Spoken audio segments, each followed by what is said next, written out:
Most women freeze during sex, arms at their sides, legs up in the air, and they're thinking, "Carry on, sir." Most anxious women think, "He'll move me however he wants me. I don't want to interrupt him. I don't want to disrupt him. Maybe I'll do the wrong thing. He probably saw this in a video and wants to recreate the experience. I'll just wait." But most men are not releasing oxytocin during sex because she's not touching him.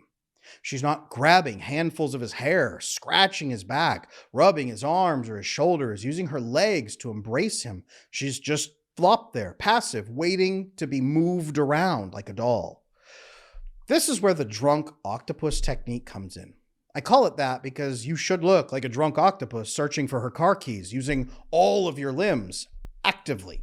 Now, very quick, I'm going to tell you how to implement it. But first, when I said at the beginning that most men are not bonding through oxytocin during sex, I didn't mean that men can't. I meant that most women are not doing the things that would bond him. Direct contact only during intercourse with your lower part is not enough to stimulate his body and produce oxytocin. His entire body is a reception of sensors. It's a cluster of everything he needs to feel stimulated and touched. If you and he are only connecting one point on your lower half and there's no other physical contact, he will not be generating oxytocin appropriately. Women are too accommodating, they're too pleasure inviting, and they're too passive. That's why he's not oxytocin bonding. Not because he can't, but because you're not stimulating it properly. You're only stimulating the wrong part. Here's how to implement proper oxytocin bonding. Number 1, use your hands a lot more. Drunk octopus style.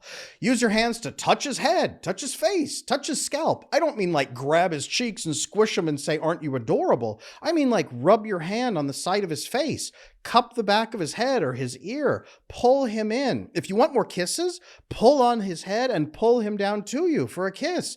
Grab his hair on either side of his ears and pull him down for a kiss. Scratch his scalp.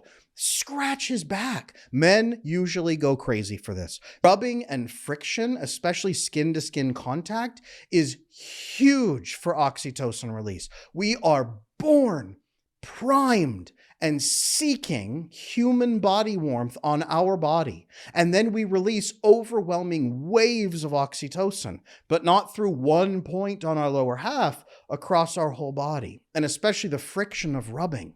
Avoidant men, in particular, respond powerfully when a woman rubs her calves against his thighs and his legs. This makes sex very active and stimulating for him.